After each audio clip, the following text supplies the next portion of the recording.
are men who walk quietly through this world, minds full of storms. They never speak. Of hearts carrying battles no one sees. On an ordinary flight in row 10, a tired single father rested with his little girl, unnoticed by the world around him. But when the captain's voice broke through the cabin, any combat pilots on board, the quiet man stood. And nothing on that plane would ever be the same.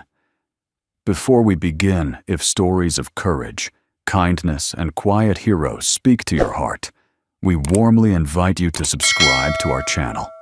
It helps us continue sharing healing, uplifting stories for those who still believe in goodness. Now, let us begin the journey. The soft hum of aircraft ventilation filled the cabin like a distant lullaby, steady calm, almost comforting. For most passengers, this was just another flight, another stretch of hours between where they were and wherever they hoped life might take them. Work trips, family visits, vacations, meetings, life in motion. But for Daniel Miller and the tiny girl whose hand was wrapped trustingly around his sleeve, this flight was something different entirely. Not a trip away from home, rather a quiet pilgrimage toward a new one. Dan moved slowly through the aisle, careful not to wake the little head resting against his shoulder. Bella's loose chestnut hair brushed his jacket as she clung to him, half asleep, her stuffed bear tucked securely under her arm. At 6 years old, she carried innocence, the way some people carried armor effortlessly, without knowing its worth. He shifted his weight, mindful of other passengers' impatient glances. A businessman in a tailored suit tapped at his phone without looking up his knee, jutting into the aisle, as if the world owed him space. A young couple scrolled through vacation photos, laughing quietly. A tired grandmother in a denim jacket smiled at Bella with gentle curiosity, then returned to knitting a tiny baby sock.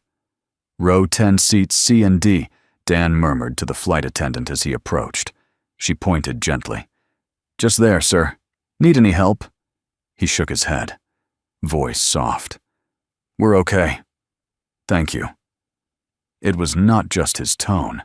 There was something in his presence, a stillness that drew no attention, yet hinted at stories too heavy to be spoken casually. The long hair brushed past his collar, the worn olive jacket, the boots that had seen tougher terrain than airport carpet. To some, he looked tired, ordinary, perhaps even like someone life had worn down. To Bella, he was simply Daddy, and that was enough. She stirred as he lowered into his seat, her tiny voice warm and sleepy. "Daddy, are we in the sky yet?" He smiled, brushing a strand of hair from her forehead. "Not yet. Little one. Soon." She yawned, drawing her stuffed bear closer. "I like the sky. Mommy said angels live way up there." Dan paused. A subtle ache crossed his eyes.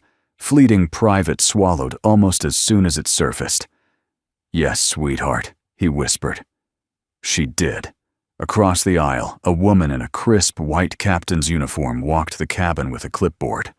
Captain Madison Brooks carried herself with precision and poise, chin-lifted steps, sure eyes attentive. The type of person who looked born in motion, born to lead. Her gaze swept row 10, flickering for an instant, as she slowed near Dan and Bella.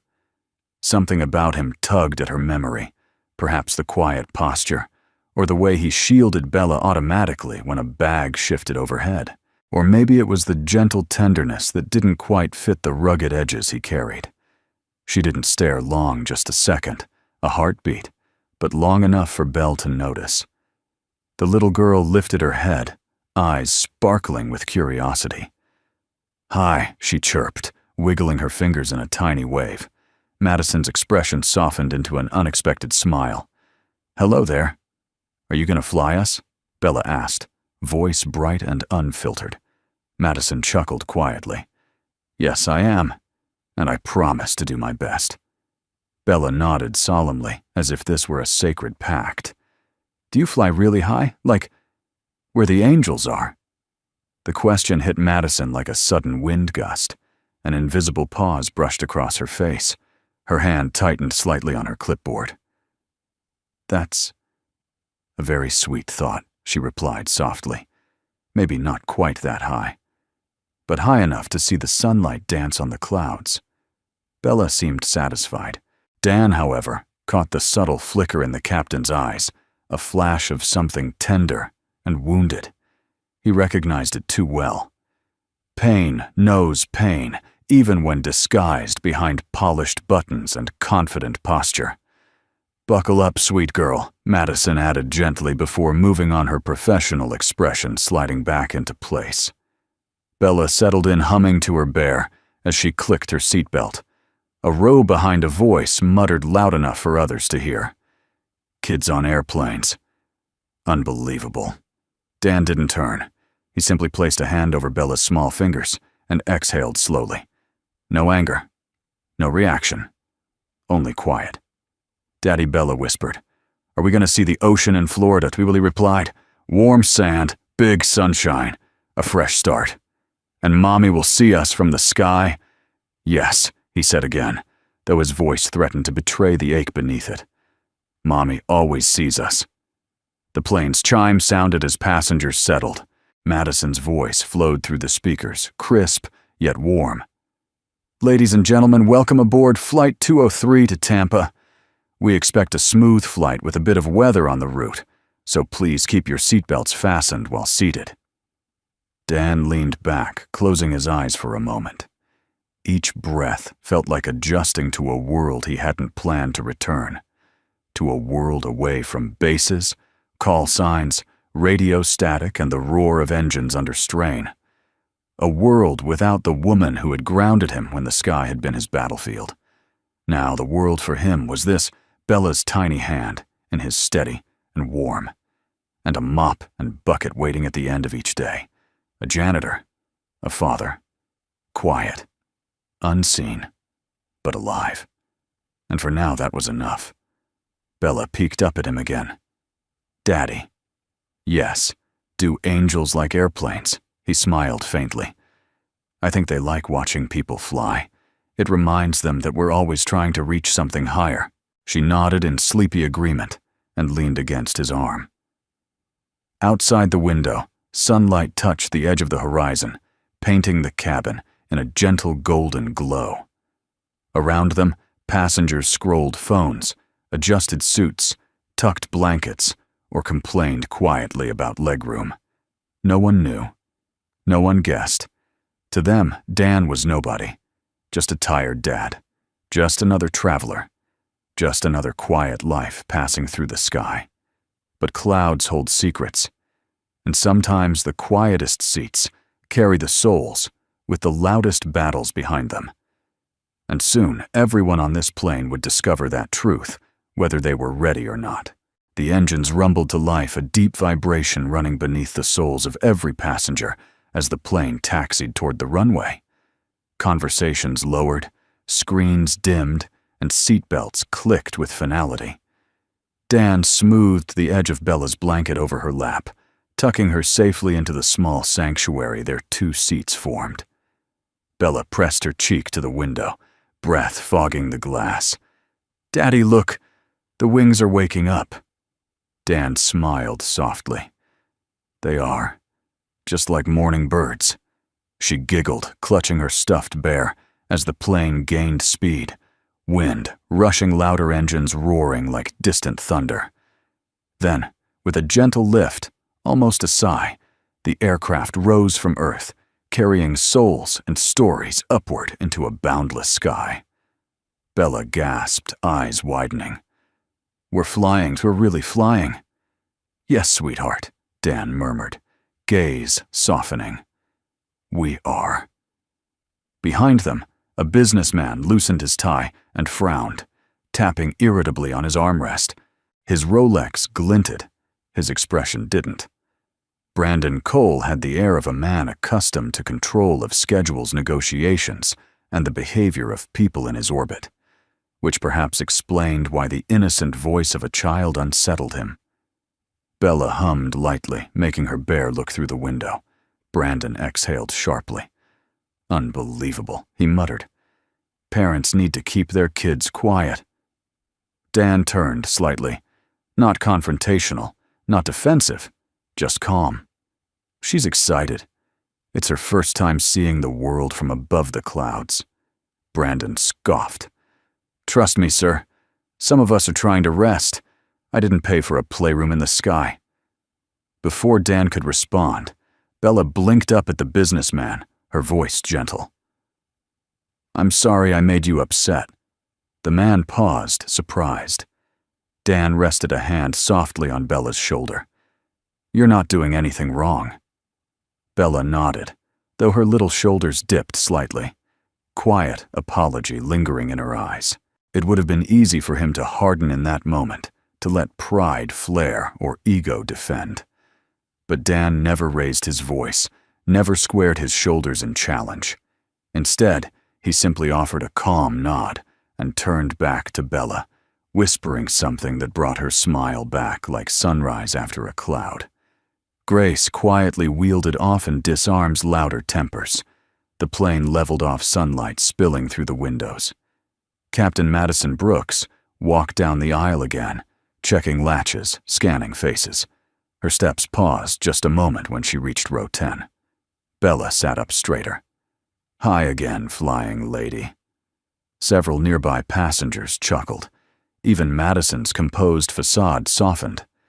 Hello again, she replied, kneeling slightly to Bella's eye level. Are you taking care of your dad? Bella nodded vigorously. Always. He gets tired sometimes because he cleans a big building. I help him fold socks. Madison's gaze shifted to Dan, surprise flickering. You're a custodian. Dan simply nodded, voice steady. Yeah. Night shifts mostly. Brandon leaned into the aisle just enough to be heard. And now he's flying right next to us. Fascinating. Madison shot him a warning look, professional, yet sharp enough to carve silence. Then her voice softened again as she turned to Bella. That's very kind of you. Folding socks is important work. Bella beamed proud. Dan offered a polite smile. Madison stood smoothing her uniform. We'll hit some turbulence ahead, so stay buckled, okay? Bella saluted dramatically. Aye, aye. Captain Madison grinned despite herself. That's my co-pilot spirit. She moved on. But her eyes drifted back once, just once, as though something about Dan tugged at a memory she couldn't quite place. A chord struck too lightly to identify yet, too clear to ignore. As the captain disappeared toward the cockpit, Brandon cleared his throat. Custodian, he murmured. No wonder. Dan heard it. He always heard more than he responded to. But he didn't flinch, just kept his eyes on Bella as she rocked her bear gently, still humming oblivious to judgment. Daddy, yes, Bella. Do janitors fly in dreams? He brushed a curl gently behind her ear. Everyone flies in dreams. She smiled again, pure unfazed, believing him entirely. To her, her father could do anything. Fix scraped knees, make pancakes in the shape of hearts, turn scary thunderstorms into songs about brave clouds. And yes, fly. The seatbelt light blinked on. A moment later, Madison's calm voice flowed through the speakers, now holding a note of caution. Ladies and gentlemen, we're entering an area of unstable air. Please remain seated with your seatbelts fastened.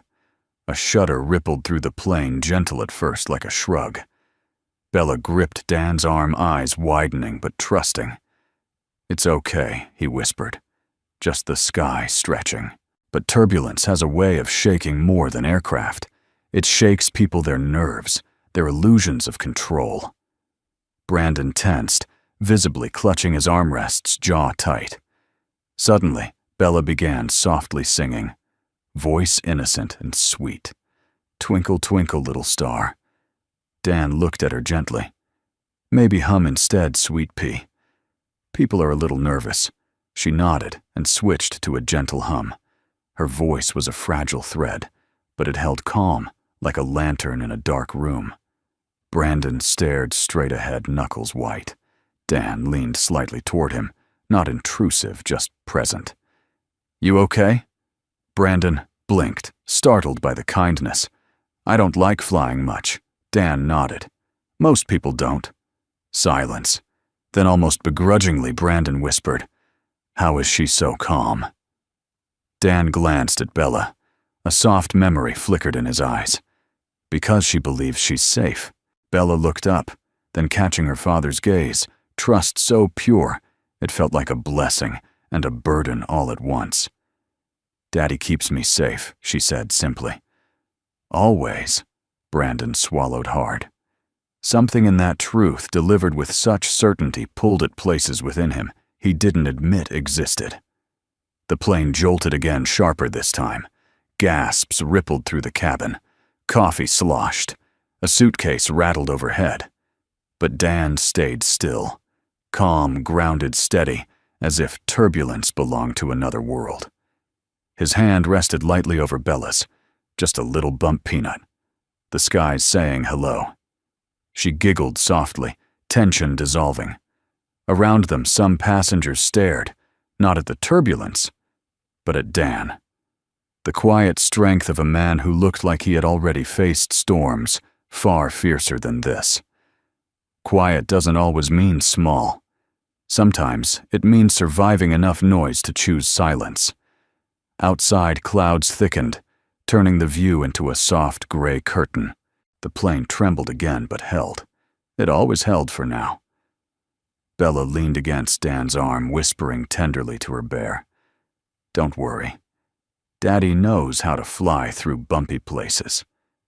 Dan looked out the window, expression unreadable. Once those words had been literal. Now they were simply true. And though no one else knew yet, the sky had begun to remember him. The sky darkened gradually, like a curtain being drawn over a quiet stage. What had begun as a peaceful ascent into soft morning blue now shifted into a world of shifting gray and uneasy murmurs. Overhead, bins rattled faintly. A coffee cup trembled in its holder, sending ripples across the surface like nervous heartbeats. Dan glanced sideways at Bella. She was tracing shapes on the window with her finger. Little stars, little hearts, her hum soft and true. Too young to sense danger the way adults do. Too trusting to imagine the sky as anything but a playground for angels. A tremor passed through the fuselage, small but sharper than before. Conversations hushed. Several passengers stiffened. Brandon Cole closed his eyes for a moment, jaw set, trying to breathe through a fear he hadn't expected to feel so publicly. The chime sounded again. "Ladies and gentlemen, please remain seated." "With your seatbelts fastened," came the co-pilot's voice, this time tighter, a thread of strain beneath forced calm. "We're encountering a weather pocket sooner than anticipated." Bella pressed her forehead gently to Dan's arm. Daddy the Clouds sounded a little grumpy. He brushed her hair with patient fingers. "Clouds get moody too," he replied softly. "Just like us. They'll calm down." Another jolt, a sudden dip this time, enough to make stomachs float. Gasps rippled across the cabin. A toddler cried somewhere near row 6. A woman whispered a prayer. Captain Madison emerged briefly from the cockpit, walking the aisle with intentional calm. Her expression remained steady, but Dan noticed her hand brush the seatbacks for balance. A pilot's instinct measuring the plane through fingertips and steel. She stopped at row 10 again, eyes flicking to Bella first, then Dan. "You two doing all right?" she asked, voice low. Bella nodded. Daddy said the sky is stretching. Madison's lips twitched in a small, appreciative smile. He's not wrong. Dan met her gaze. There was professional firmness there, but beneath it a glimmer, recognition, intuition, or something deeper, a feeling that this quiet man knew the language of storms. Another rumble. The overhead lights flickered just once. Madison exhaled slowly. "We'll be through it soon," she said. though her tone held the faint gravity of someone talking, not just to passengers, but to herself. She moved forward again. Crew members strapped in. The plane dipped harder this time. Trays rattled. A backpack shifted and bumped the aisle. Bella squeezed her stuffed bear tight. Dan lowered his arm over her, protectively quiet, instinctive, immovable. Not fear. Presence. The kind of stillness forged only in places where stillness is survival. Brandon watched him, confusion etched on his face. Confusion, and something like reluctant respect. "You're calm," he murmured. How are you calm?" Dan didn't answer right away. He kept his gaze forward as if listening to something beyond the hum and rattle, something only he could hear. Finally he spoke, voice low. "Panic makes the world smaller. You can't fly when the world gets small." Brandon blinked. Fly, Dan didn't elaborate. A sudden, violent jolt snapped seatbelts and voices. Luggage thudded. Somewhere behind them, a cup hit the floor and rolled. The lights dimmed just a fraction. A child sobbed. A businessman cursed under his breath. The grandmother with knitting needles crossed herself quietly and whispered a verse. Bella's lip trembled. "Daddy, I'm here, Peanut." His tone was steady enough to steady her. "Look at me, okay?" She nodded, eyes wide but trusting. He cupped her cheek gently with his thumb. "You know what turbulence is?" he asked. She shook her head. "It's just the sky reminding us she's powerful, and that we're guests. We respect her, we breathe, and we keep going." Bella didn't fully understand, but she believed him completely. That was enough. The plane lurched again, this one sharper. A brief drop like the earth disappeared beneath them. Brandon's hand shot to the armrest. His voice cracked. "Oh God, please." And there, in the crack of fear, Dan's voice entered quiet grounding. Just a bump in the wind. We're still flying. A truth spoken simply. No theatrics, no bravado, just certainty. Yet behind his steady eyes, something flickered memory. A memory of desert heat shimmering on the horizon. The metallic scent of jet fuel. The rattle of a cockpit under gunfire. A voice in his headset yelling coordinates. And a smaller voice at home whispering goodnight before deployment. He blinked once, forcing the ghosts back into their corner. Past storms stay in the past. He had chosen that. He had promised that. A flight attendant passed by, kneeling briefly beside a frightened child 2 rows ahead. "We're okay, sweetheart," she murmured. "Just a little air pocket." The child nodded through tears. And then soft, hopeful Bella lifted her bear and whispered, "It's okay, Bear. Daddy knows skies." Madison's voice crackled through speakers again. "Ladies and gentlemen, thank you for your patience. We have a patch of rough air ahead, but our team is monitoring everything. Please stay seated." Her voice was steady, but Dan heard it, the thin strain hidden beneath practiced calm, the audible heartbeat of responsibility. Another jolt, swift, unexpected. The aisle lights blinked. Oxygen masks did not drop, but the cabin held its breath. Fear is contagious. So is courage. Dan leaned close to Bella. "Can you do something important for Daddy?" She blinked. "What is it?" "Hold my hand. Squeeze when you feel scared. I'll squeeze back. That way we carry the bumpy parts together." She nodded quickly and wrapped her tiny fingers around his. Like flying buddies. Exactly like that. She squeezed. He squeezed back. Steady, strong. Outside the windows, clouds thickened, billowing shapes in bruised grays, and whites, churning like ocean surf turned upside down. A voice somewhere whispered, "I hate flying." Another murmured, "Please, Lord." Brandon stared ahead, eyes unfocused. This wasn't supposed to happen today. Dan took a slow, measured breath. Life rarely checks our schedules. The turbulence eased slightly, not calm, but less chaotic. Enough for shoulders to lower, for breaths to come easier. Bella leaned into Dan, eyes fluttering. Daddy, if the sky is big, does that mean angels can play hide-and-seek forever? He brushed her hair softly, voice gentle. Maybe that's why we can't see them, but we can feel them near us. She smiled in half-sleep. The stuffed bear's ear brushed her cheek, and above them, the storm waited. Ahead, something greater than turbulence brewed a moment that would change everything. But for now, there was only a quiet man in row 10, and a little girl holding his hand, and a plane, learning that some hearts stay steady in the sky, not because they've never fallen, but because they've already learned how to rise. The cabin steadied, the lights brightened, a collective breath released. Calm for now, before fate called again. The storm outside deepened, gathering in thick folds of cloud that pressed against the windows like mountains of gray wool. The sky rumbled softly, nature's quiet warning that control, when challenged by fate, was always borrowed, never owned. Inside the cabin was a study in tension. Passengers sat rigid, eyes fixed on invisible points ahead, or closed tight in prayer. The hum of the engine seemed louder than before, as if straining under the weight of weather and worry.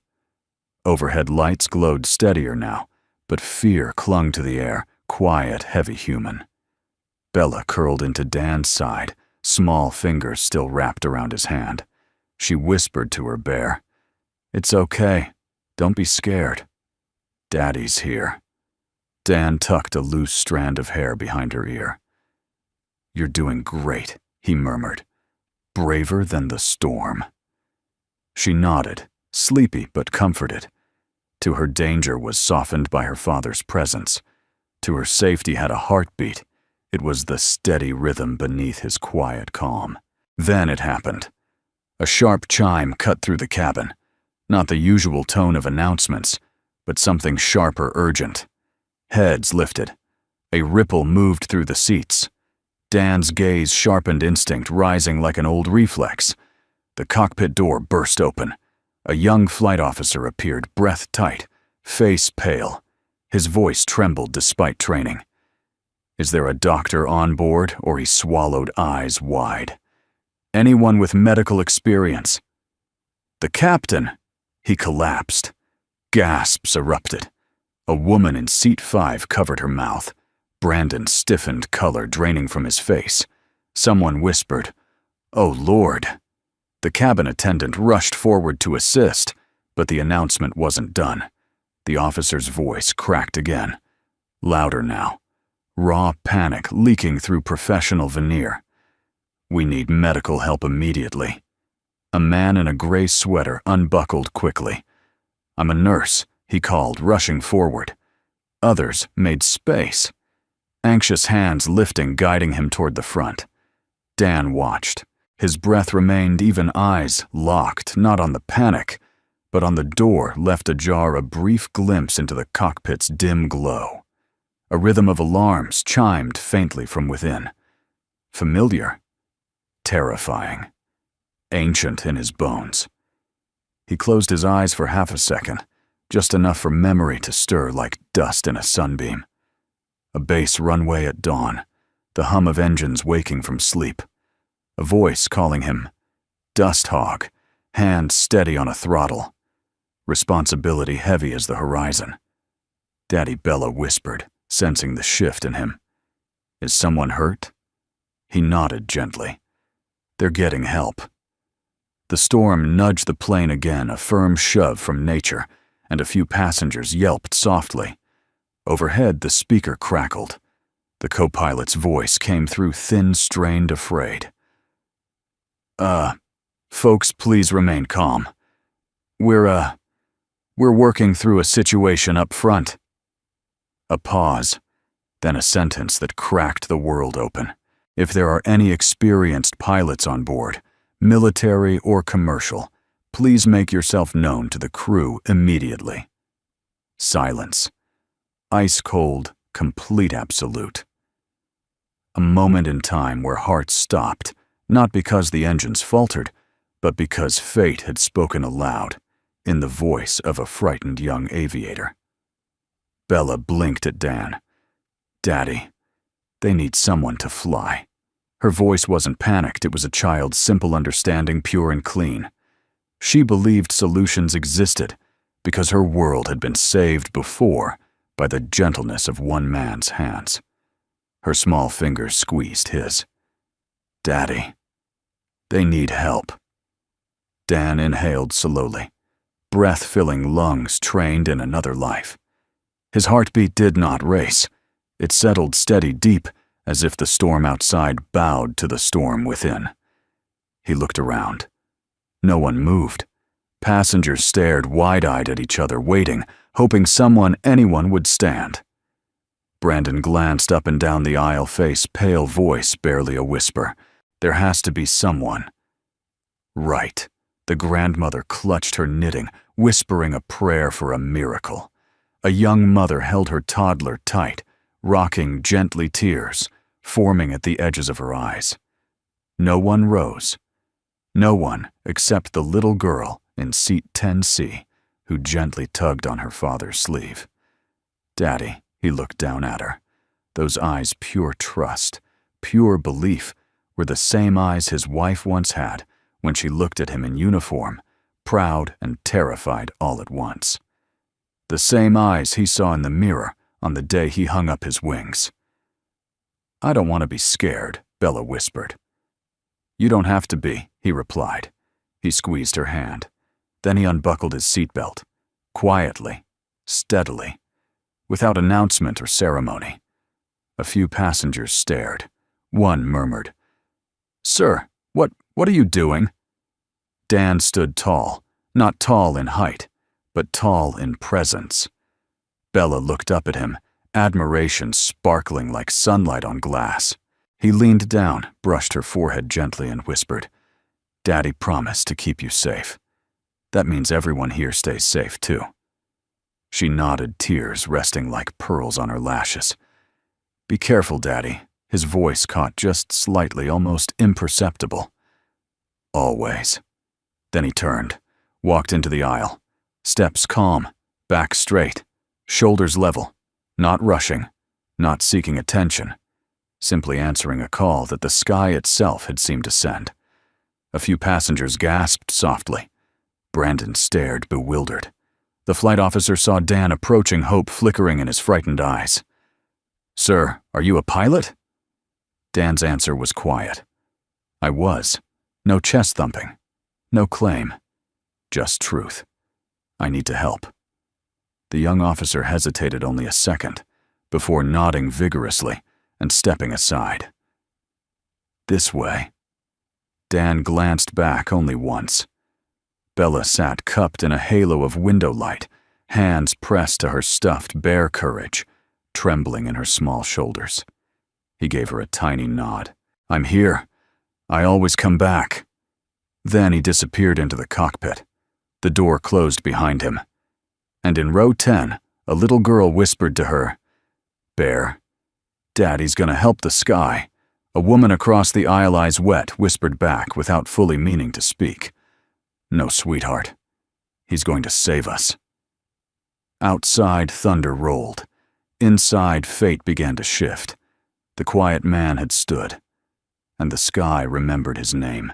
The cockpit door sealed shut behind Dan with a quiet, heavy click, but inside the cabin, time seemed to remain suspended on the hinge of that moment. For a breath, 2, 3, no one spoke. No one exhaled. Every soul sat perched on the edge of disbelief, staring at the space where he had stood, as if reality might rewind and return him to his seat with his little girl. Brandon Cole's voice, usually coated with polished confidence, was raw and thin when it finally broke the silence. "Him.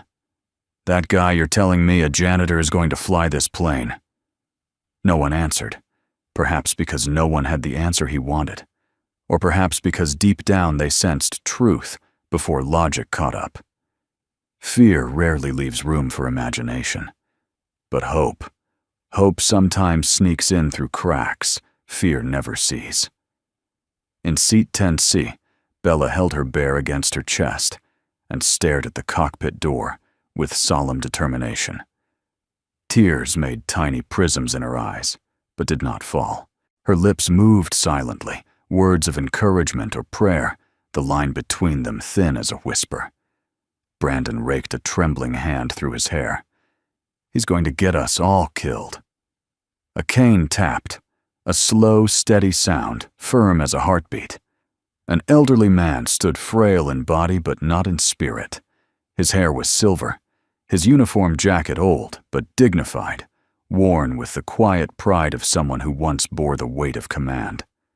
Major David Hale Rhett did not tremble when he rose. His voice, when it came, carried the authority of memory and sacrifice. "You watch your tone, son." Brandon blinked. "Excuse me." That man walked into that cockpit with the calm of someone who's been there before. The veteran said, one hand gripping his cane, the other resting over a heart that still remembered battle rhythms. "There's a difference between fear and foolishness. Don't confuse your panic with his purpose." Before Brandon could respond, another jolt rattled the cabin. The lights flickered. A baby cried. Someone gasped aloud. A young woman clutched her boyfriend's hand, as if anchoring herself to the world. Bella squeezed her bear tight. "Daddy knows skies," she whispered fiercely, as if daring the storm to disagree. Brandon swallowed hard, chest rising with uneven breaths. "You're all insane. He cleans floors for a living. He's not a pilot." Major Hale fixed him with a gaze steady as an oak rooted against wind. "Some men choose quiet work, not because they can't do more, but because they already have." The cabin attendant approached carefully. "Sir, we need you to stay seated." Hale nodded, lowering back into his seat, but his words lingered like the aftershock of distant artillery. The mother of the toddler across the aisle glanced at Bella. "Sweetheart is your daddy. Really a pilot." Bella hugged her bear tighter. Daddy flew big ones, loud ones. She mimicked engines with her tiny voice buzzing her lips. "Broom." Uncle Joe said Daddy was the best hog pilot ever. "Hog pilot," someone murmured. "What is that?" A-10 Major Hale said quietly. "Warthog. Close air support. Low-altitude gun runs. They don't make pilots braver than that." A hush swept like wind through wheat. Brandon's jaw worked, searching for purchase in a world that suddenly seemed unfamiliar. If he was some kind of legendary pilot, why is he mopping floors? No one answered him. Not yet, because the story wasn't his to explain. Inside the cockpit, Dan slid into the seat muscles, finding positions they hadn't held in years. Instruments glowed. Alarms blinked. The young first officer looked at him like breath held between life and loss. "Captain Brooks is unconscious," he stammered. "I don't know what happened. Her pulse is weak." The defib Dan didn't flinch. His voice was quiet steel. "Focus. I need weather input, current altitude, remaining fuel, and system checks." The officer blinked. "Sir, who are you?" Dan didn't look up, fingers already moving with muscle memory older than grief. "A dad," he murmured, "who used to fly." A pause. "Then A-10 74th Fighter Squadron. Call sign Dust Hog." Recognition detonated in the young officer's eyes like dawn breaking. Stories whispered across flight schools. Footage studied by cadets. The ghost of a pilot known not by medals, but by the soldiers who swore they lived because he refused to leave them behind. "But you," the officer whispered, voice shaking. "You disappeared." Dan's jaw tightened, not in arrogance, but in grief. Some missions don't end just because you come home. The plane jolted again, the storm outside clawing at metal wings. Dan steadied his breath. "We'll talk later. Right now, we fly." Back in the cabin, Brandon leaned forward, whispering to no one in particular. People don't just walk away from being legends. Major Hale turned to him, eyes shadowed with memory. Sometimes they walk because the world takes too much from them. Sometimes the quietest men once screamed loudest in the sky. Bella's voice floated soft but clear. Daddy had to take care of me. Mommy went to heaven. The row fell silent.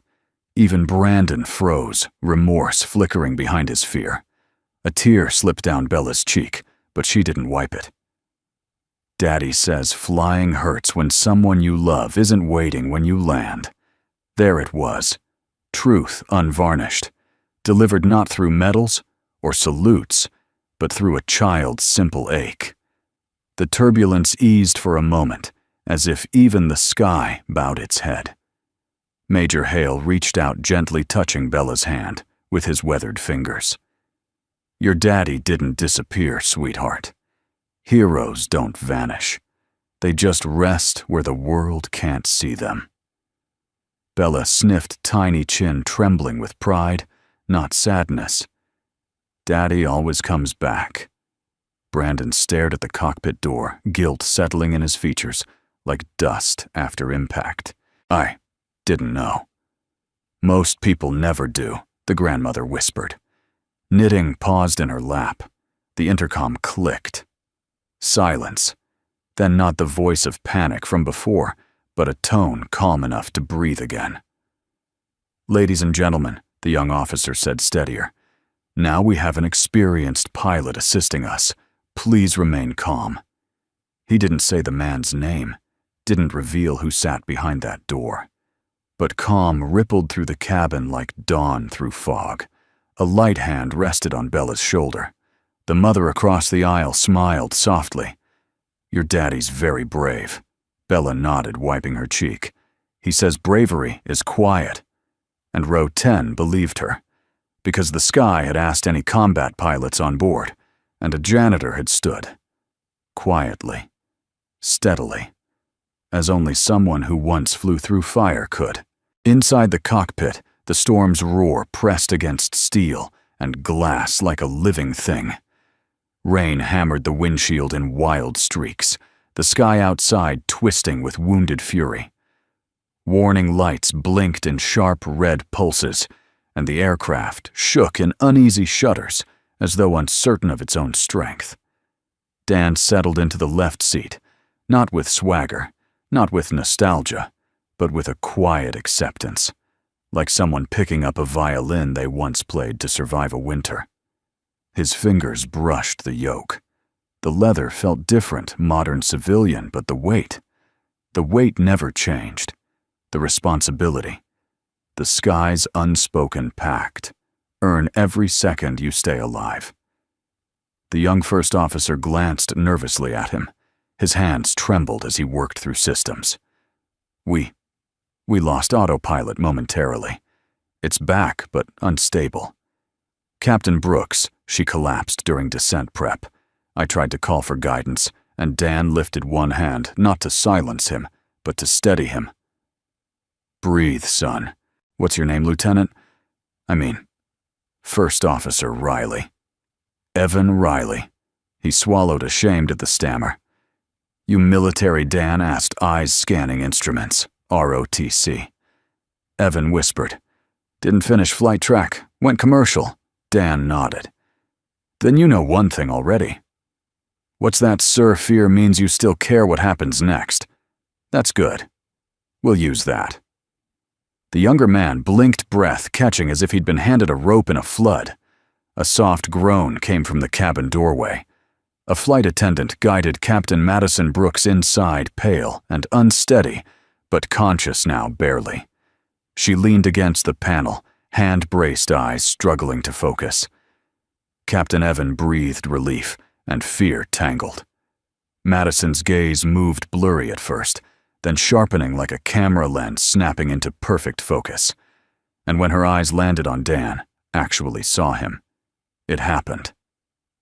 Recognition. Not the polite sort. Not memory from a safety briefing or pilot's roster. No. This was sharp, stunned, soul-deep recognition. The kind that freezes a heartbeat, mid-beat. Dan. Her voice cracked on his name, disbelieving. Daniel Miller. He didn't answer immediately, just held her gaze with quiet steadiness, the storm outside reflected in his pupils. Madison's breath hitched. Dust hog. The cockpit fell into a suspended hush. Evan's head jerked between them. He mouthed the call sign silently like a student watching a myth step off a textbook page and sit down beside him. Dan finally nodded once small, humble. "It's been a while." "Years," Madison whispered. "They said you vanished. No retirement announcement. No memorial. You just disappeared from the roster." Dan kept his voice low, steady, unwavering. "I didn't vanish. I landed. And stayed. Landed." Madison swallowed hard. "I flew after you. Training flights. They spoke your name like a legend. You saved her." Voice, faltered emotion pressing at edges. "You saved crews when no one else would go low. We fly who we love," Dan said simply. "We protect who we can. That's all." A shudder passed through the aircraft. Evan jolted eyes darting back to the instruments. "We're losing altitude margin. Storm cells closing on both sides. We need to divert, but the nearest runway is too far if we fight the storm," Dan finished. "We ride with it, not against it." Madison pressed a hand to her temple, fighting dizziness. You can't just..." "I'm not here to take your command," Dan said, voice gentle but grounded in steel. "You tell me what you need. I fly your aircraft, your crew, your passengers." That respect humble firm earned, not demanded, brought clarity back to her eyes. The fog lifted. She straightened, gripping the panel but standing proud. "Okay," she breathed. "Okay. Work with me." Their eyes held for a brief moment. Not romance. Not then. But mutual recognition. Not of past connection, but of shared sky, shared understanding. Some people meet on ground. Others first meet in freefall. Madison slid into the right seat, breath steadier. Checklist.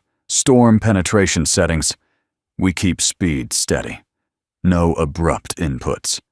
Dan nodded, already adjusting trim. Roger that. Evan exhaled, shoulders dropping slightly. "Thank God you're here." Dan didn't look at him. "Thank the sky. She hasn't kicked us out yet." Thunder cracked beyond the glass like heaven's drum. Lightning flashed, jagged white raw. But Dan didn't flinch. His hands held steady muscles, remembering how to make steel birds dance through danger. Madison watched him work, smooth, grounded, instinctive. A professional? Yes. A warrior once. But the thing that struck her deepest wasn't skill. It was restraint. A man who had fought the sky once and learned to treat it with reverence now. "Why didn't you return?" she whispered, barely audible under alarms. "The Air Force needed pilots like you." Dan's jaw tensed faintly. "My daughter needed a father more. It was simple. It was the truth. It was everything." Silence answered him, but it wasn't emptiness. It was respect. Madison turned back to her instruments with new steadiness. Outside, the clouds parted for a heartbeat, revealing the glow of sun piercing the storm, like hope breaking through grief. Bella's face flickered through Dan's mind, those wide, trusting eyes, believing skies could never take him from her again. He tightened his grip, not out of fear, but promise. "I'll get us through," he murmured. Madison nodded. "We will." 2 pilots, 1 cockpit, 1 storm, and between them a quiet thread forming, invisible but real. Not romance yet, but recognition. Not destiny, but the beginning of something earned. "Brace," Dan said softly. "Updraft incoming." They hit it air, lifting the aircraft suddenly, violently. Evan yelped, gripping the console. Madison steadied her breathing. Dan leaned into the controls, coaxing, guiding, not fighting. "Easy, easy," he murmured, like calming a spooked horse. Ride the breath, not the wind. And the plane responded not perfectly, not without trembling, but guided by hands that remembered how to talk to storms. The nose steadied. The altitude held. Madison let out a breath she didn't realize she'd been holding. Dust hog. You're still Dan, he corrected gently. Just Dan now. Her eyes softened. Pilots don't stop being pilots. They just fly different skies. He almost smiled. Almost. The storm wasn't done yet, and neither was fate. The aircraft pressed deeper into the storm, swallowed by clouds so thick the world beyond the glass ceased to exist. No horizon, no sky, just swirling gray and the hum of engines pushing against nature's will. The cabin lights glowed low and warm, but fear had turned the air electric. Every passenger felt it, an invisible hand gripping the plane, and somewhere inside each heart the question, can we survive this? In the cockpit, Dan and Madison worked in near-synchronized silence, toggling systems, checking weather radials, trimming pitch. Lightning flashed ahead, white fire across the windshield, followed by a deep rumble that felt less like sound and more like the sky warning its intruders to tread humbly. Evan Riley's hands shook subtly as he monitored telemetry. His breath was audible in the small space, wind shear increasing. Vertical gusts. Severe.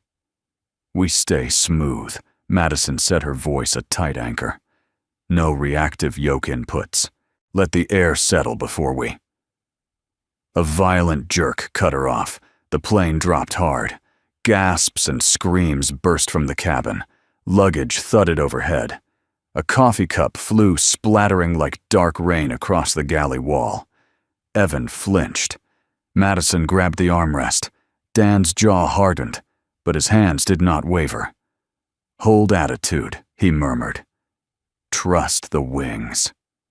Madison looked over, saw the stillness in him, and drew steadiness from it, like warmth from a flame. Yet doubt flickered in her eyes, not about his skill, but about the fight itself. Their lives, every soul on board, hung in the balance. The weight was crushing, even for those trained to carry it. Talk to me, Dan said quietly. What's in your head? Madison swallowed. This storm wasn't forecast this severe. Instruments are fluctuating. And, her voice lowered.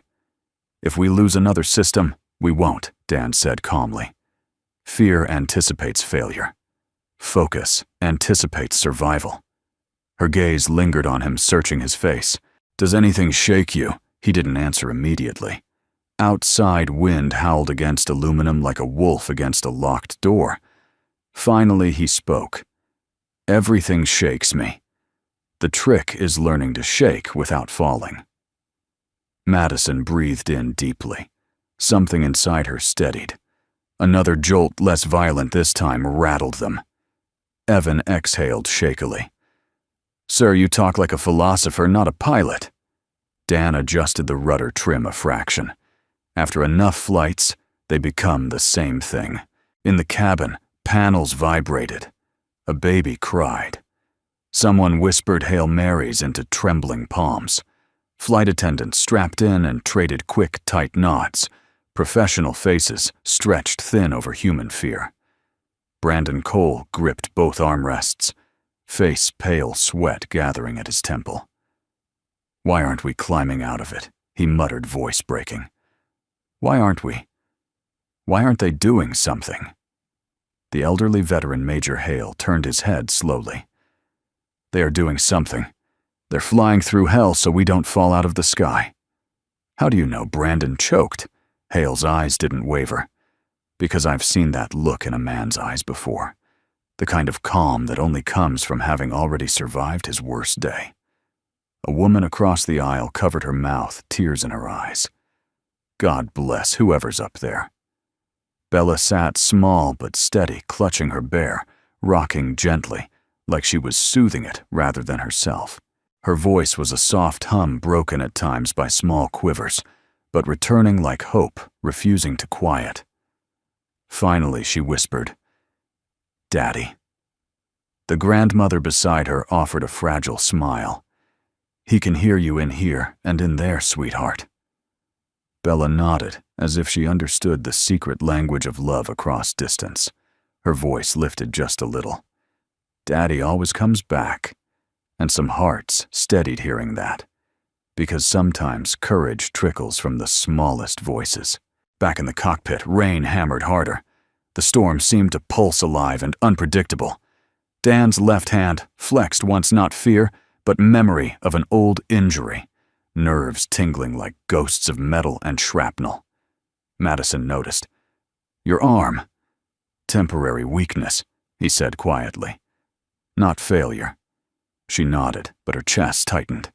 She had trained under instructors who spoke his name in reverent tones. Yet here he sat, worn jacket, tired eyes, a single dad who scrubbed floors at night to raise a child alone. "Dan," she murmured, "you shouldn't be invisible." He didn't look at her. "Some men don't need the world to see them, Madison. They just need one person to." Her breath caught. She didn't ask who. Some truths were sacred. Then her voice dropped gentle and raw. "I'm glad you're here." He glanced at her, then just a soft look that held years of unspoken ache and resolve. "I promised someone I wouldn't let others fall. Your daughter and her mother." The cockpit fell quiet, heavy reverent. Outside, a sudden clearing appeared, a pocket of calm surrounded by chaos. Dan eased the plane into it, like sliding a key quietly into a lock. "Rest the wings," he whispered. "Let them breathe." The aircraft steadied, instrument jitter calmed. Evans sagged in relief. Madison exhaled, astonished. "You make it look like surviving," he said. "Not flying." She shook her head in awe. "You could be commanding a squadron, training pilots, changing lives." "I am changing one," he replied. "The most important one." She blinked hard. Something inside her shifted, respect becoming tenderness, admiration becoming ache. Storms are not only outside metal walls. Sometimes they churn in hearts too. In row 10, Bella stopped humming. Her breathing slowed. Her head rested against the window, and she whispered to her bear. "He's winning." She knew. Somehow, she always knew. Passengers looked at her with fragile hope. Belief spreads like light even in storms. Brandon ran a hand over his face, voice low and trembling. "I judged him." Hale nodded. Better to realize that at 30,000 feet than never at all. Brandon swallowed. "How do you apologize to a man saving your life?" The old soldier looked forward toward the sealed cockpit door. "You don't speak it first. You live it." In the cockpit, Madison's hand brushed Dan's lightly as she reached for a throttle switch. A small touch. But his fingers froze, not from discomfort, but from remembering what connection felt like. Two souls steadied a plane. Two pilots steadied each other. Outside, thunder cracked, but softer, as if the sky too sensed them reclaiming control.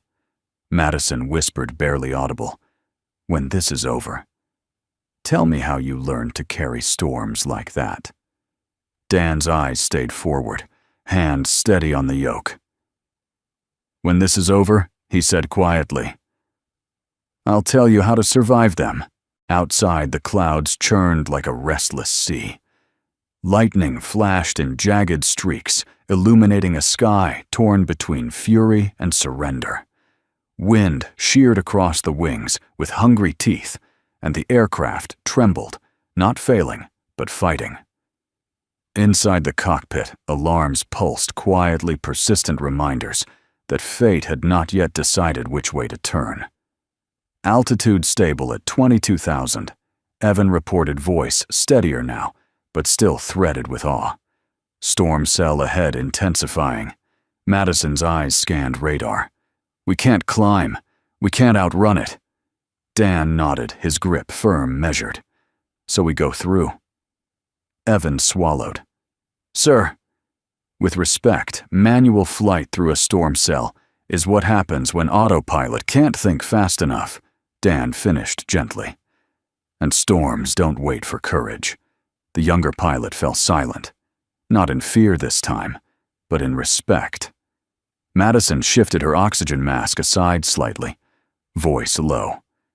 Nearest runway is Tampa, secondary emergency strip at MacDill, but they'll need a declaration and tower prep.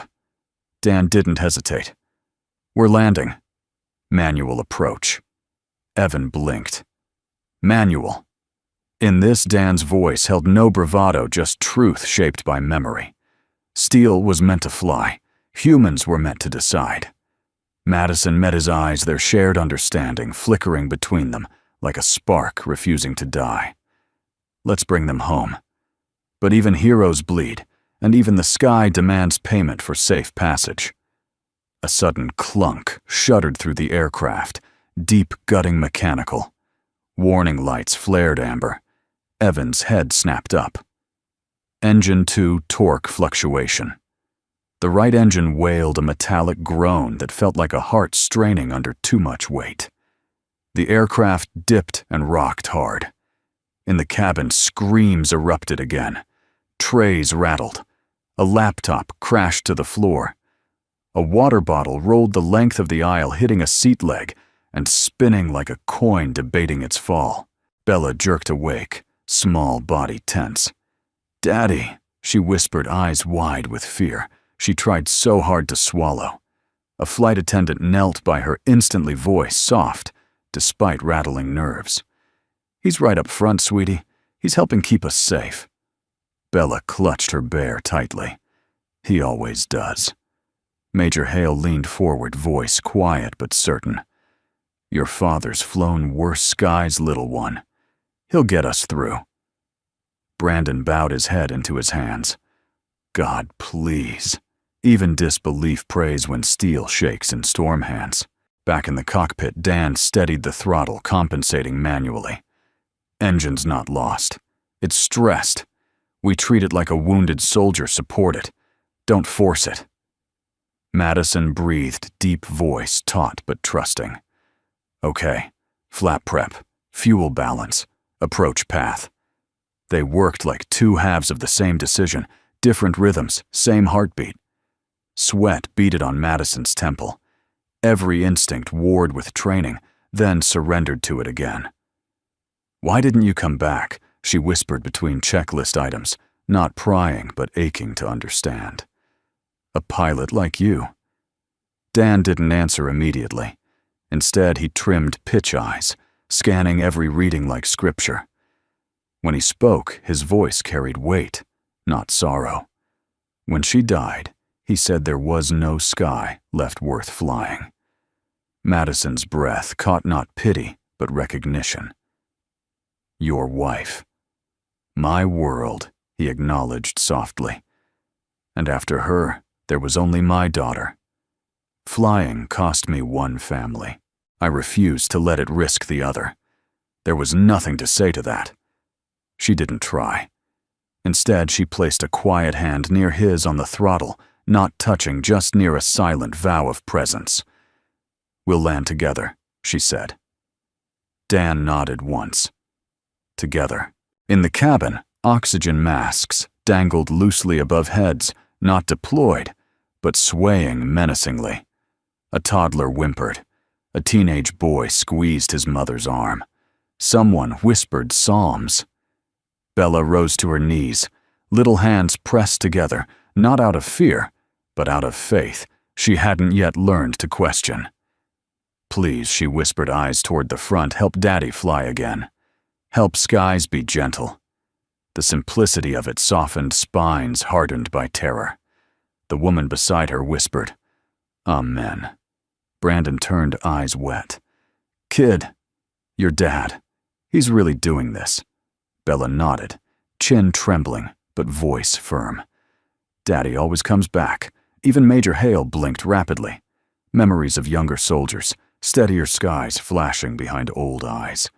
"He's fighting two battles," he murmured. "The one outside, and the one he's carried alone." Back in the cockpit, rain hammered harder, each drop a tiny bullet against the windshield. The runway approach flashed on screen, a thin line drawn across chaos. Madison tightened her harness. Visibility 0. Dan's voice lowered, calm like a hymn. Then we land by feel. Evan stared. That's impossible. No, Dan said softly. That's flying. He guided the aircraft into descent, gentle at first, then deeper, cutting through layers of storm, until even the sky seemed to gasp around them. You're not afraid? Madison asked. Dan's lips moved, not quite a smile. I'm terrified, he said. I just don't let fear fly the plane. Her breath hitched. Something inside her, some guarded place, shifted open by a fraction. The storm roared. The runway lights flickered on radar ghosts and rain. Madison whispered, "Why trust me?" "Because you're still here," he replied. "And staying is harder than flying." Their eyes met. Not romance, not yet, but two spirits bruised and standing in the same wind. "Final descent," he announced. "Ready," she whispered. In the cabin, Bella squeezed her bear tight. Almost there, she whispered to him and to herself. Brandon pressed his palms together, not sure if he was praying or apologizing. Major Hale closed his eyes. "Bring us home, son." The plane dipped, shuddered, committed. Back in the cockpit, rain streaked the glass. Thunder rolled. The ground remained invisible. But Dan held the yoke like it was memory itself. Glide path steady, Madison breathed. Wings holding Dan answered. "Trust," she murmured. "Always," he replied. And through storm and trembling steel, through heartbreak and hope, through fear and fragile faith, the aircraft touched down. Not soft, not perfect, but alive.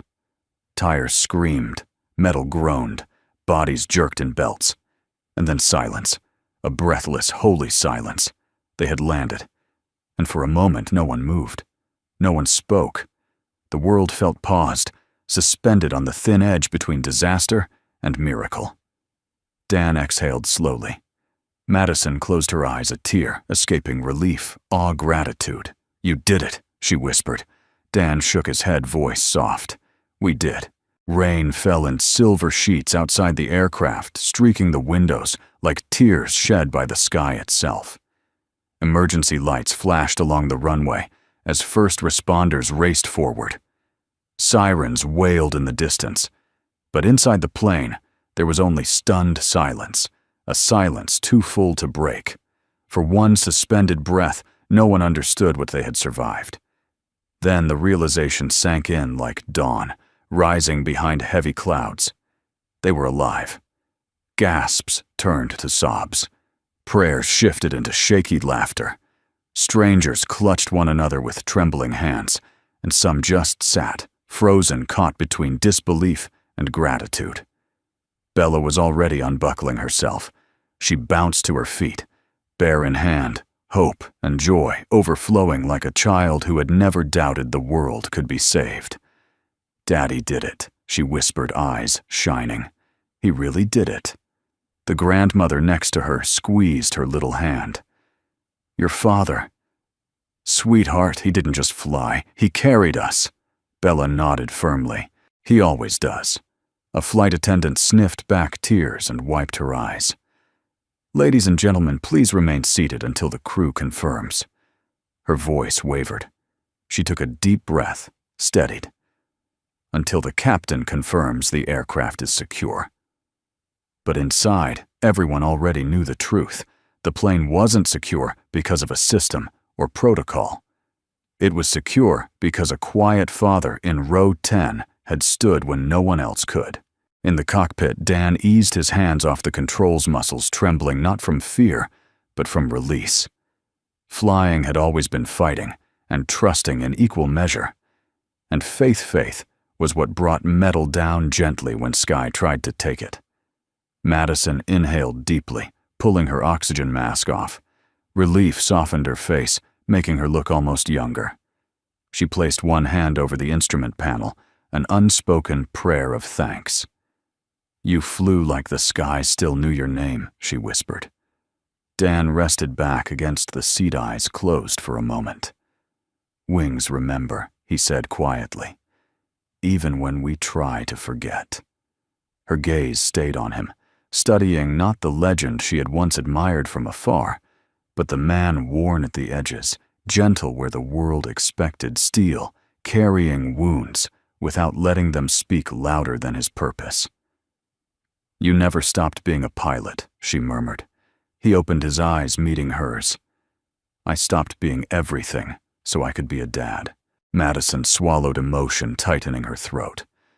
"And yet here you are, saving strangers like they were your family." He shook his head. "They are someone's family." Her breath caught. She knew then, not in admiration but in understanding.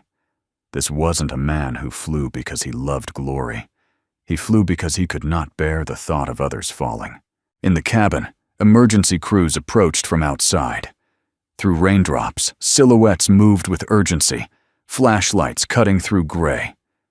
Brandon Cole stood slowly, knees weak.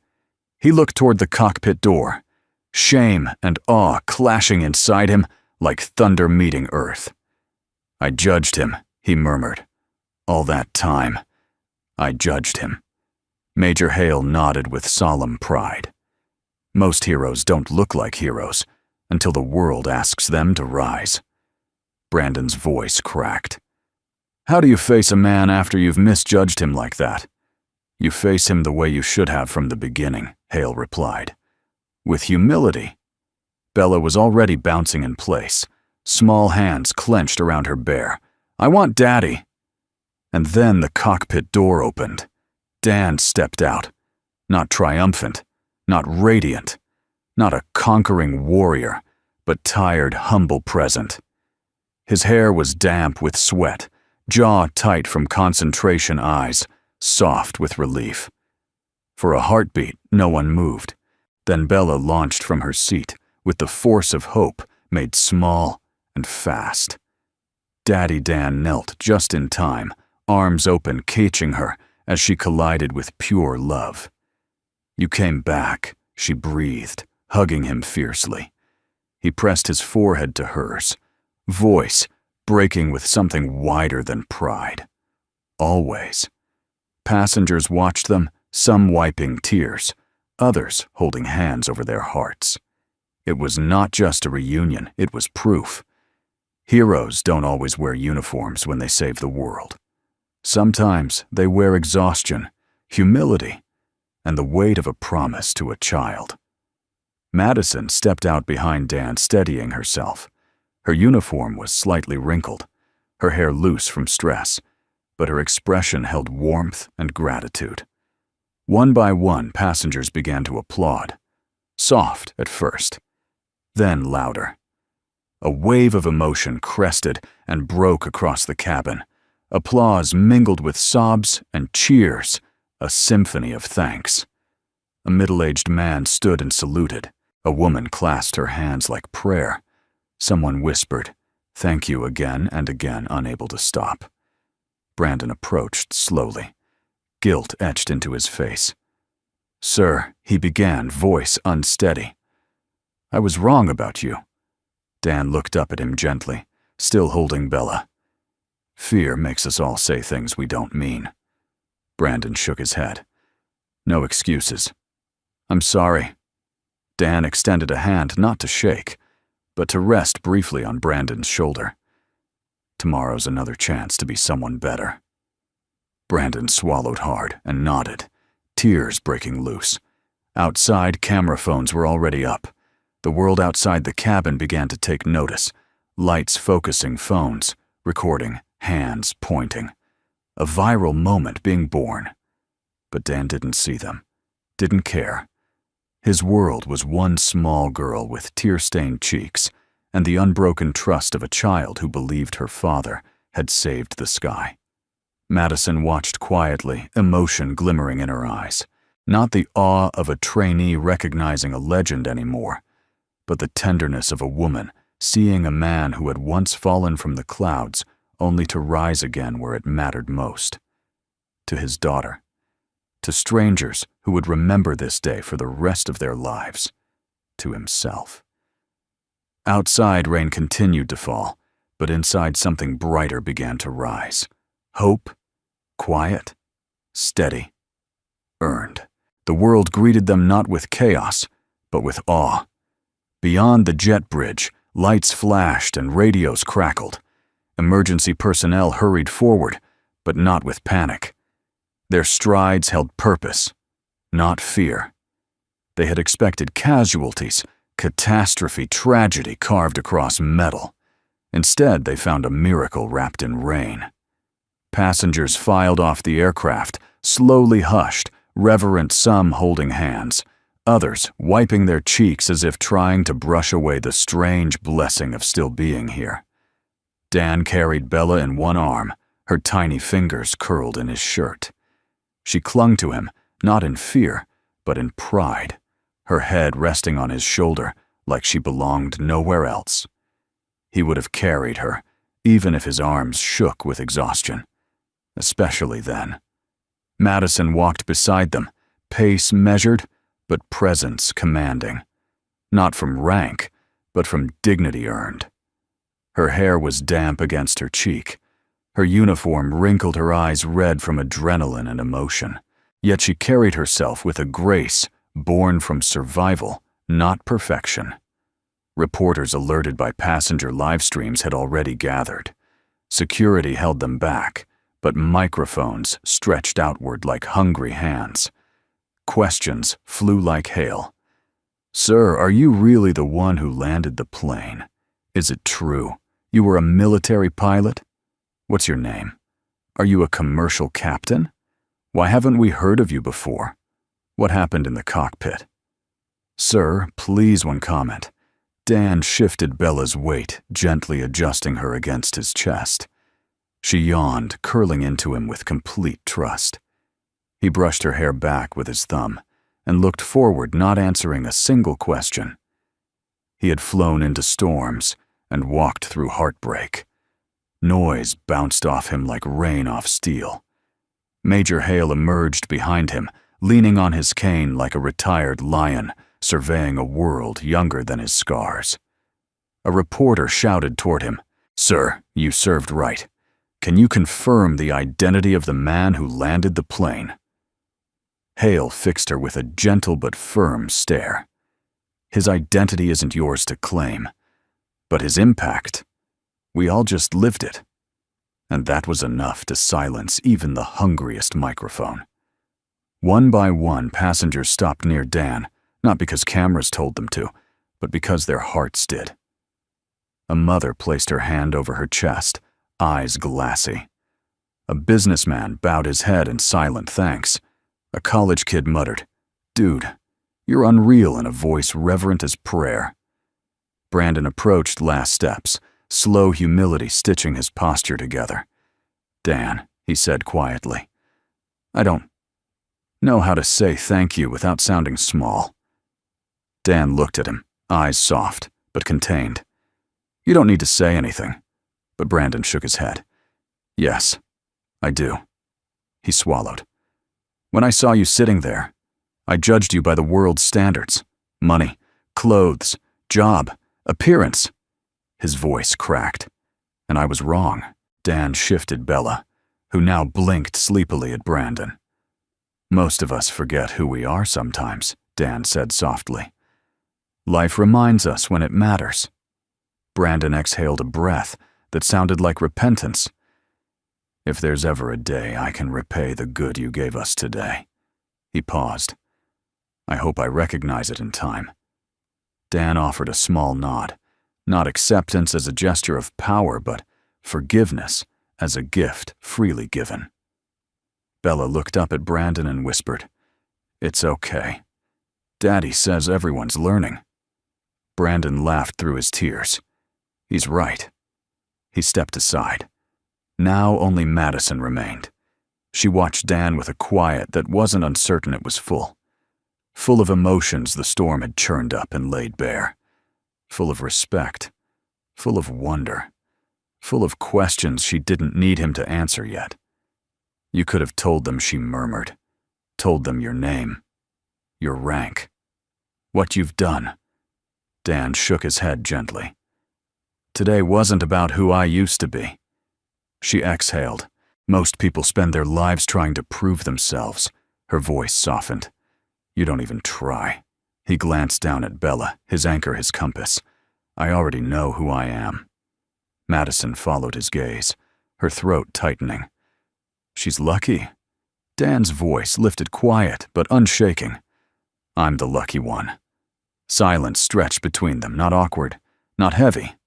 Peaceful. Respect holding space like open sky.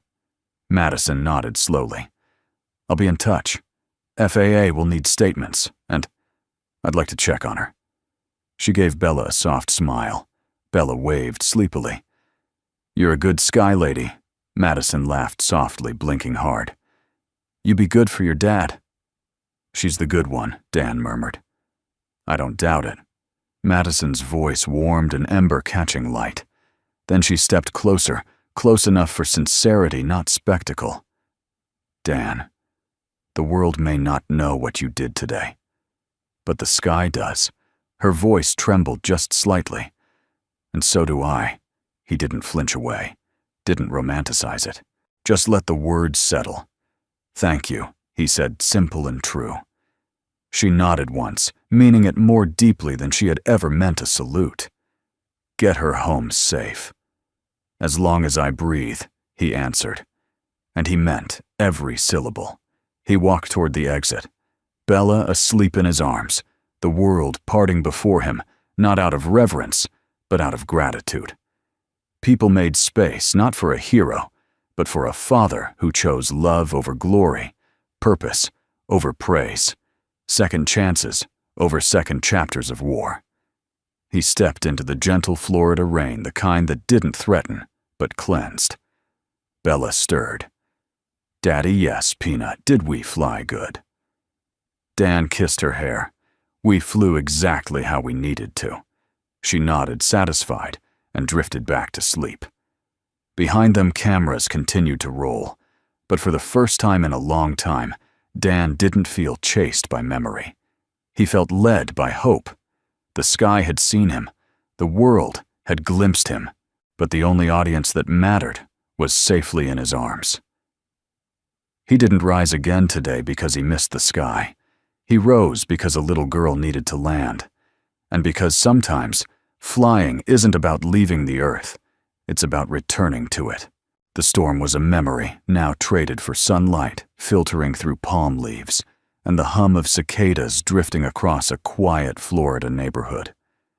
A week had passed, not long in days, yet enough to soften the tremors in Dan's bones, enough for Bella's drawings of airplanes to change from swirling clouds and shaky lines to bright hearts and wings that looked like they could hold up the sky. Their small bungalow sat at the end of a sleepy street, its porch dressed in chipped white paint and potted flowers Bella insisted were for Mommy to see from heaven.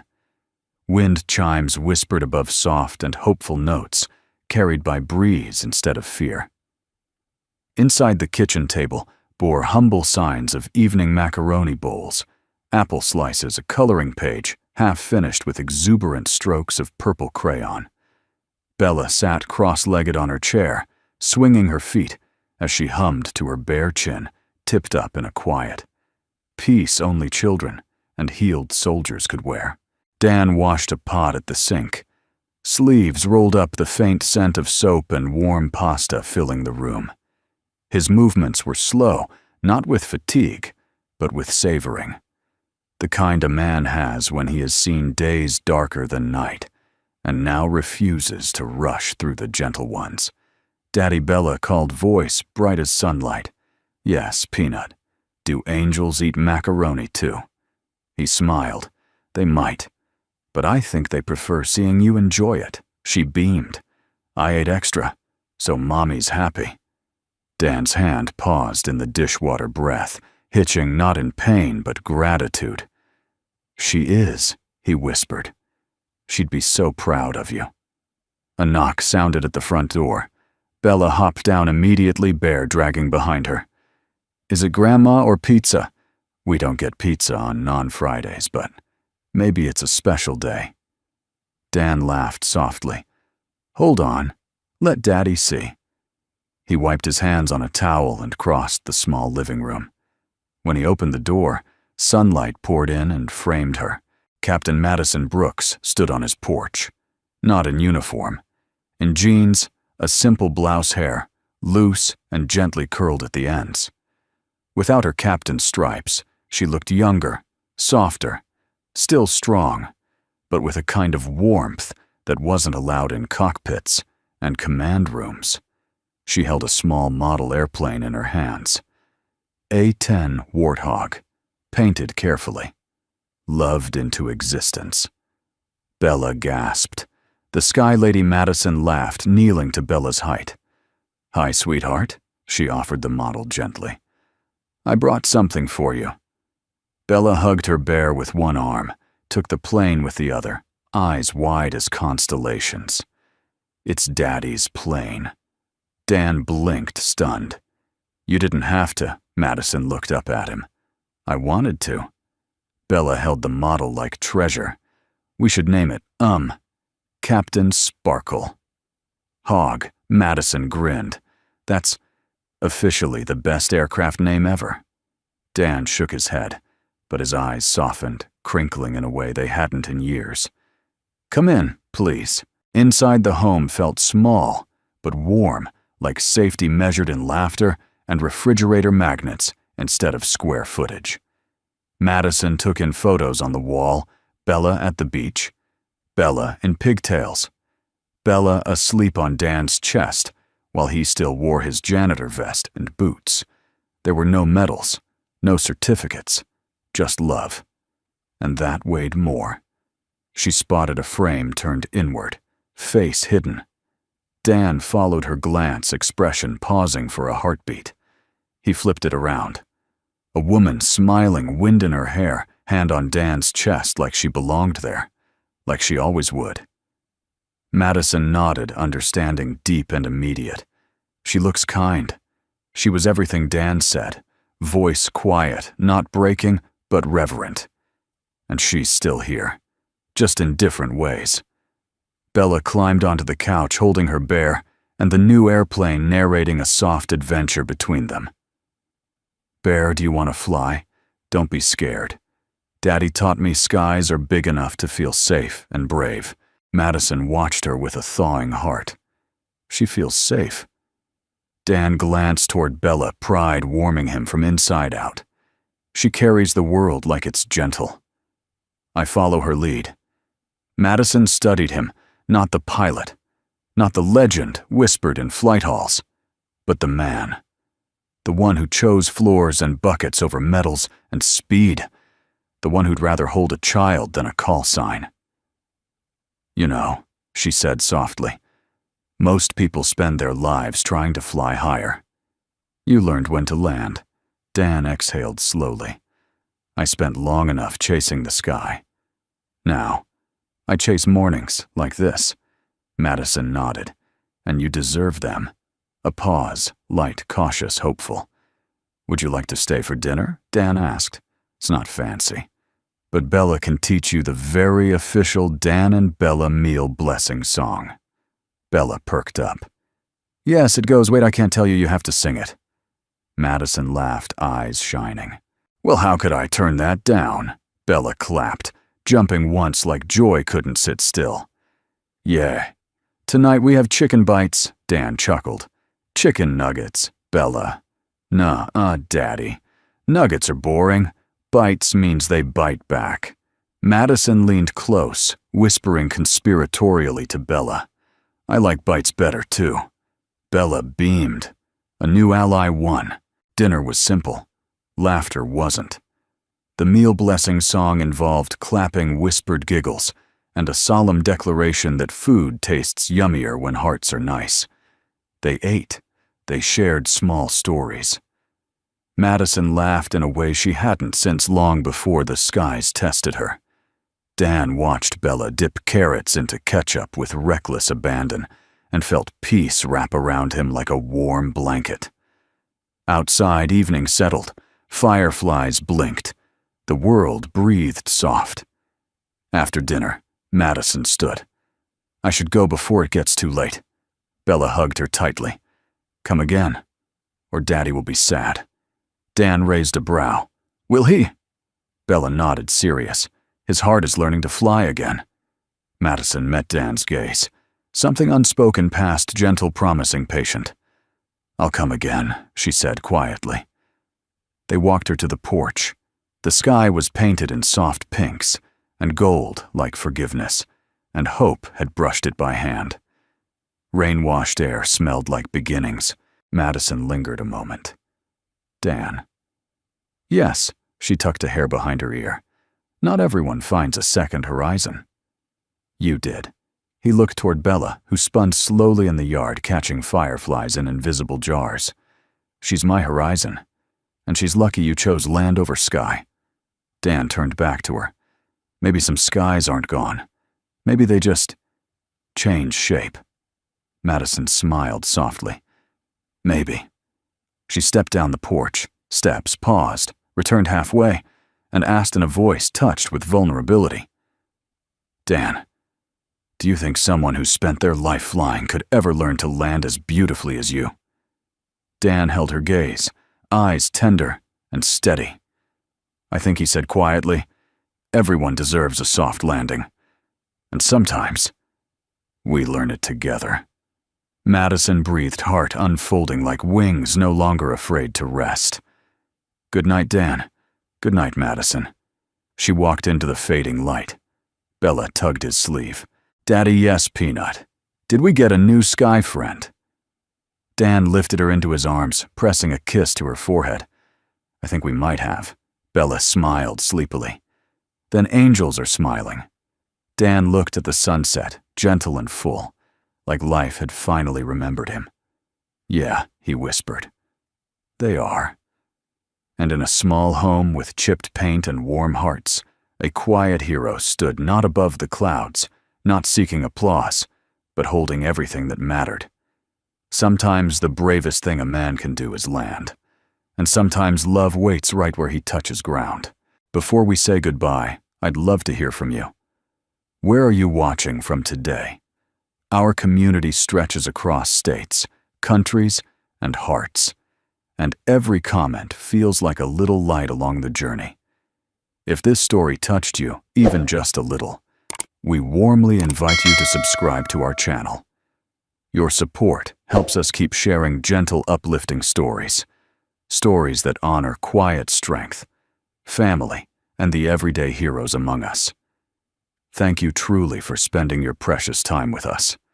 May peace find you tonight, and may kindness follow you wherever you go. Until the next story, stay safe, stay gentle, and stay hopeful.